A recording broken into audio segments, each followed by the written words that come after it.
एक देश एक चोण।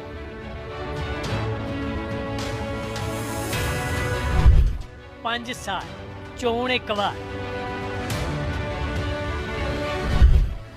2029 विच बदलेगा इलेक्शन सिस्टम। एक देश एक चोण। साडा पीएम साडा सीएम इक्को वारी होणगे तय।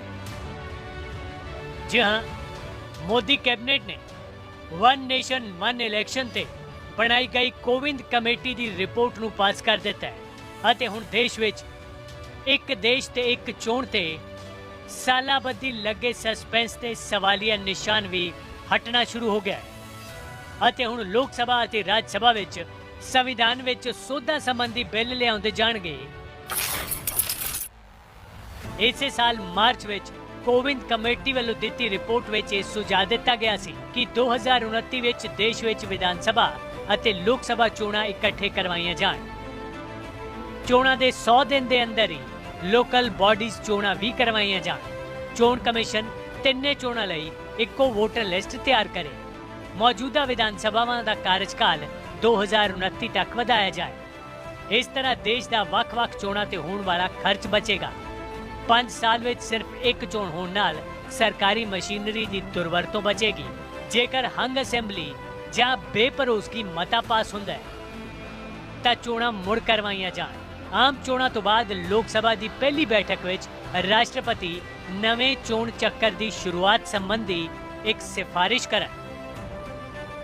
इक्को वोटर लिस्ट बनाउण लई संविधान की धारा 324A अते 325 विच सोध कीती जाए। दोहां सोधां नूं सूबिਆਂ दी विधान सभावां दी मंजूरी की लोड़ होएगी। वन नेशन वन इलैक्शन करवाउण लई एक इंप्लीमेंटेशन ग्रुप भी बनाया जाए। Seen there is a huge emphasis among the youth for having common elections, simultaneous elections, so that the progress of the nation keeps moving on unhindered. And we have seen that kind of support from the youth, from various sections of the society. So over next a few months we will be creating that consensus, and that's why we have very clearly requested everybody that इसमें discussion करिए, detail discussion करिए, detail चर्चा करिए और जो भी विषय आएंगे उन विषयों को एड्रेस करके आगे बढ़े। एक पासे एक खबर आई तो दूजे पासे इस दा विरोध भी शुरू हो गया। कोई इस नूं मुद्दਿਆਂ ਤੋਂ ਭਟਕਾਉਣ ਦੀ ਗੱਲ ਦੱਸ ਰਿਹਾ है, कोई कह रहा है कि एडे ਵੱਡੇ देश ਵਿੱਚ ਇੱਕੋ ਵਾਰੀ 'ਚ दो ਚੋਣਾਂ संभव ही नहीं। वहाँ बोले हैं, फिर और बोलना की जरूरत नहीं। हम तो उसको नहीं मानते। ये नहीं चलने वाला है डेमोक्रेसी में। ये डेमोक्रेसी को टिकाना है तो जब जब चाहिए तब इलेक्शन करना पड़ेगा। मेरा ये मानना है कि भारतीय जनता पार्टी का एक वैसा ही जुमला है जैसे किसानों के लिए कानून बिना किसानों से डिस्कस किए लेकर आए, डीमोनेटाइजेशन बिना एक्सपर्ट से डिस्कस किए लाए, जैसे कोरोना में ये थाली बजवाए, ये वैसे ही एक नया जुमला है। इसका कोई कुछ होना जाना नहीं कि वाकई 2029 विच विधान सभा ते लोक सभा चोणां पूरे देश विच इकट्ठियां होणगीਆਂ। की होएगी अगे दी राह ਉਹ भी ਤੁਹਾਨੂੰ ਦੱਸਦੇ ਹਾਂ। सब तो पहला राष्ट्रपति के नोटिफिकेशन जारी करने तो बाद संसद वन नेशन वन इलैक्शन ते फैसला करेगी। लोक सभा की म्याद नाल संबंधित संविधान की धारा 83 विच संसद वालों सोध की जानी लाजमी होएगी। विधान सभा की म्याद नाल संबंधित धारा 172 विच भी संसद के राही सोध करनी पएगी। संसद के दोहां सदनां वालों सोधां पास करने तो बाद लोक सभा अते विधान सभा चोणां 2029 विच इकट्ठियां संभव हो सकणगीਆਂ। संसद वालों पास दोहां सोधां नूं विधान सभा की प्रवानगी की जरूरत नहीं होएगी।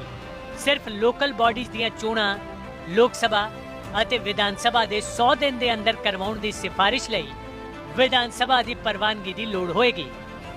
संसद विच सोध पास ना होण ते राष्ट्रपति वालों जारी नोटिफिकेशन अपने आप रद्द हो जाएगा।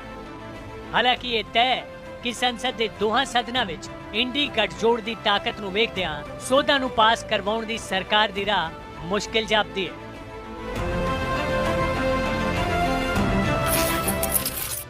दस दईए कि साबका राष्ट्रपति रामनाथ कोविंद की अगवाई विच 2 सितंबर 2023 ਵਿੱਚ 8 ਮੈਂਬਰੀ ਇੱਕ ਕਮੇਟੀ ਬਣਾਈ ਗਈ ਸੀ ਜਿਸ ਨੇ 68 ਸਿਆਸੀ ਪਾਰਟੀਆਂ ਨਾਲ ਗੱਲਬਾਤ ਕੀਤੀ, ਜਿਨ੍ਹਾਂ ਚੋਂ 32 ਪਾਰਟੀਆਂ ਨੇ ਸਮਰਥਨ ਕੀਤਾ ਜਦਕਿ 15 ਪਾਰਟੀਆਂ ਨੇ ਵਨ ਨੇਸ਼ਨ ਵਨ ਇਲੈਕਸ਼ਨ ਦਾ ਵਿਰੋਧ ਕੀਤਾ ਤੇ 15 ਪਾਰਟੀਆਂ ਨੇ ਇਸ ਤੇ ਕੋਈ ਜਵਾਬ ਨਹੀਂ ਦਿੱਤਾ, ਜਿਸ ਤੋਂ ਬਾਅਦ 18,626 ਪੰਨਿਆਂ ਦੀ ਰਿਪੋਰਟ ਤਿਆਰ ਕੀਤੀ ਗਈ ਜਿਸ ਨੂੰ 14 ਮਾਰਚ 2024 ਨੂੰ ਰਾਸ਼ਟਰਪਤੀ ਨੂੰ ਸੌਂਪ ਦਿੱਤਾ ਗਿਆ ਸੀ। ਜ਼ਿਕਰ ਖਾਸ ਇਹ ਵੀ ਹੈ ਕਿ ਆਜ਼ਾਦੀ ਤੋਂ ਬਾਅਦ 1952, 57, 62 ਅਤੇ 67 ਵਿੱਚ ਲੋਕ ਸਭਾ ਤੇ ਵਿਧਾਨ ਸਭਾ ਚੋਣਾਂ ਇੱਕੋ ਸਮੇਂ ਹੋਈਆਂ, ਪਰ 68 ਅਤੇ 69 ਵਿੱਚ ਕਈ ਵਿਧਾਨ ਸਭਾਵਾਂ ਨੂੰ ਸਮੇਂ ਤੋਂ ਪਹਿਲਾਂ ਭੰਗ ਕੀਤਾ ਗਿਆ। ਇਸ ਤੋਂ ਬਾਅਦ 1970 ਵਿੱਚ ਲੋਕ ਸਭਾ ਵੀ ਭੰਗ ਕਰ ਦਿੱਤੀ ਗਈ। ਇਸ ਕਾਰਨ ਇੱਕ ਦੇਸ਼ ਇੱਕ ਚੋਣ ਦੀ ਰਵਾਇਤ ਟੁੱਟ ਗਈ।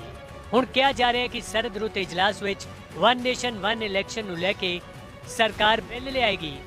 ਜੇਕਰ ਸਹਿਮਤੀ ਬਣਦੀ ਹੈ ਤਾਂ ਉਸ ਤੋਂ ਬਾਅਦ ਇਸ ਨੂੰ ਲਾਗੂ ਕਰਨ ਦੀ ਪ੍ਰਕਿਰਿਆ ਸ਼ੁਰੂ ਹੋਏਗੀ, ਪਰ ਇਸ ਵਾਰ ਜ਼ਿਆਦਾ ਬਹੁਮਤ ਨਾ ਹੋਣ ਕਾਰਨ ਸਰਕਾਰ ਲਈ ਬਿੱਲ ਨੂੰ ਪਾਸ ਕਰਾਉਣਾ ਮੁਸ਼ਕਿਲ ਹੀ ਹੋਏਗਾ।